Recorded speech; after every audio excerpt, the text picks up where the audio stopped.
Hello everyone, কেমন আছো তোমরা সকলে? আশা করছি ভালো আছো আর আমিও ভালো আছি। আমার জি লাইফস্টাইল চ্যানেলে একটা নিউ ব্লগে তোমাদেরকে জানাই অনেক অনেক ওয়েলকাম।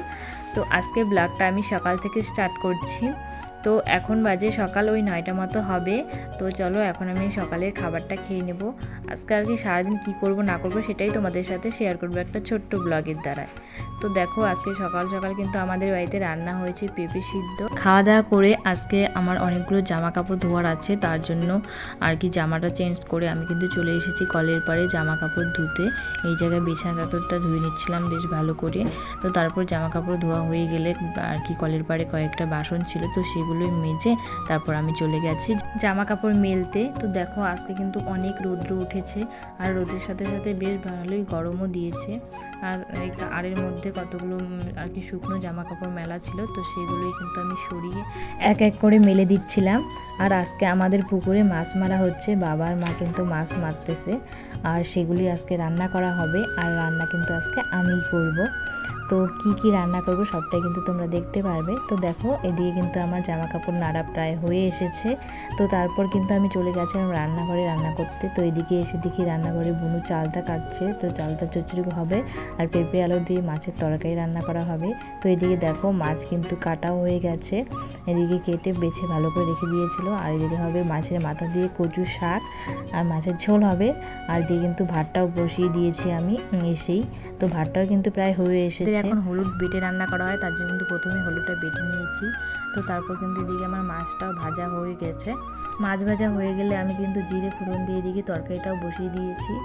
আলু আর পেঁপে এদিকে প্রথমে ভাজা ভাজা হচ্ছিল, তো তারপর কিন্তু আমি হলুদটা দিয়ে নিয়েছি। এদিকে রান্না করতে করতে তো আমি একদম ঘেমে পুরো শেষই হয়ে গেছি। একদম উনুনের পাড়ে রান্না করছি না, ভীষণ গরম লাগছিল। তো দেখো তারপর কিন্তু এদিকে আমি মশলাটাও দিয়ে দিয়েছি। এই জায়গায় ছিল লঙ্কা, আদা, জিরে এইসবই ছিল। তো তারপর মশলাটা কষানো হয়ে গেলে আমি এদিকে নুনটাও ভালো করে দিয়ে দিয়েছি। তো নুনটাও দিয়ে তারপর কিন্তু আমি ঝোলটা দিয়ে দিয়েছি। তো দেখো এদিকে কিন্তু জাল হয়ে আর তেলটা আর কি তরকারি থেকে ছেড়ে আসছে, মাছও দেওয়া হয়ে গেছে। তো তারপর তরকারিটা হয়ে গেলে নামিয়ে আমি কিন্তু এদিকে কচু শাক বসিয়ে দিয়েছি। কচু শাকে ফোড়ন দিয়েছি রসুন, কাঁচা লঙ্কা আর মাছের মোড়াটা আর কি ভেঙে দিয়েছিলাম। তো তারপর দেখো এদিকে কিন্তু কচু শাকটা বসিয়ে দিয়েছি। এই যে কচু শাকটা কিন্তু আর কি ভালো করে নাড়া দিচ্ছিলাম প্রথমে। তারপর তরকারির জন্য যে মশলাটা করে রেখেছিলাম, তো সেই মশলাটাও কিন্তু এই কচু শাকে আমি দিয়ে দিব এখন। তো তারপর কচু শাকটা হয়ে গেলে এই যে এদিকে নামিয়ে দিয়েছি। তো এখন আমি বসাবো চালটা কষিয়ে ভালো করে তারপর কিন্তু ঝোল দিয়ে দিয়েছি। এখন এর মধ্যে পড়বে রাঁধুনি সস আর সর্ষে বাটা একটু, তো সেটা দিয়ে নামিয়ে ফেলবো। তো তারপর রান্না হয়ে গেলে আমি কিন্তু খেতে বসে পড়েছিলাম। ভীষণ খিদে পেয়েছিল, তার জন্য আর ভিডিও করা হয়ে ওঠেনি। আর আমি চানও করিনি, চান না করেই খেতে বসে পড়েছি দুপুরবেলা। আর চান করার আগে ওদিকে উঠানটা ভালো করে ঝাড় দিয়ে নিচ্ছিলাম, দেখতে পেলে তোমরা। তো তারপর দিকে চান করে কিন্তু আমি একটু রাস্তায় বেরিয়েছিলাম, মানে ভীষণ গরম লাগছিল, একটু রাস্তায় বসে একটু হাওয়া খাচ্ছিলাম। তো দেখো আমাদের এই বাড়ির সামনের সেটা কত সুন্দর লাগছে দেখতে। এটা আমাদের বাড়ির সামনের রাস্তা। আর দেখতে পাচ্ছ ওই যে আমাদের বাড়ির মন্দিরটা দেখা যাচ্ছে। তো এখানে কিছুক্ষণ থেকে তারপর আমি বাড়িতে চলে এসেছিলাম।